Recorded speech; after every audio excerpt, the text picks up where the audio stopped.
હમણાં એક video viral ફરતો થઈ ગયો છે કે ESMR ટેકનિક થી બ્લોકેજ ખોલી દો ને તમારા ચેસ્ટ પેઇનમાં રાહત ને હાર્ટ ફેલિયરમાં રાહત. પણ ESMR ટેકનિક અંડર ઇન્વેસ્ટિગેશનલ છે, FDA એપ્રૂવ કરેલી નથી. હવે CE એપ્રુવડ એટલે શું?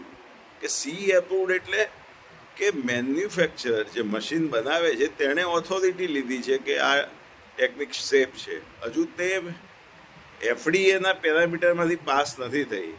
અને નોટ ઓન્લી અમેરિકા, કોરિયામાં પણ તેને એપ્રૂવ કરવામાં નથી આવી. ત્યાં CE એપ્રુવડ વસ્તુ અલગ છે કે તે માર્કેટિંગ પ્રોડક્ટને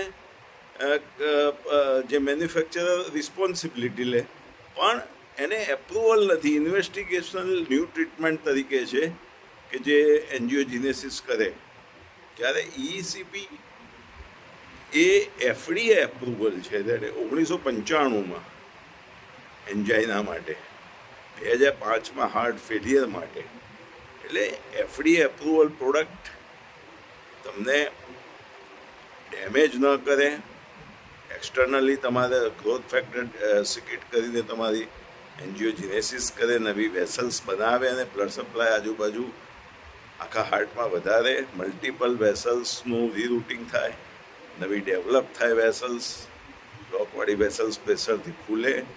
જ્યારે ESMRમાં લેઝરના કિરણો પર્ટિક્યુલર નાખવામાં આવે અને તે એકાઉસ્ટિક વેવ્સ હોય છે, તે સેલ મેમ્બરને ડેમેજ કરી શકે, એન્ડોથેલિયલ ફંક્શનને ડેમેજ કરી શકે, સેલ એથેશન કરી શકે. તે કંપની લખે છે તેની સાઇડ ઇફેક્ટ્સમાં. અને બીજી વાત કે જે FDA એપ્રૂવ કરી છે ઇન્ટ્રાવાસ્ક્યુલર લિથોટ્રિપ્સી કે બેરોસ્ટિઝમ, એ ESMR નથી.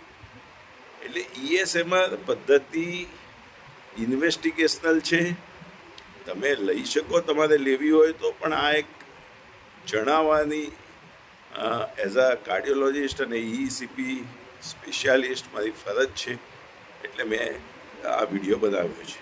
નમસ્કાર.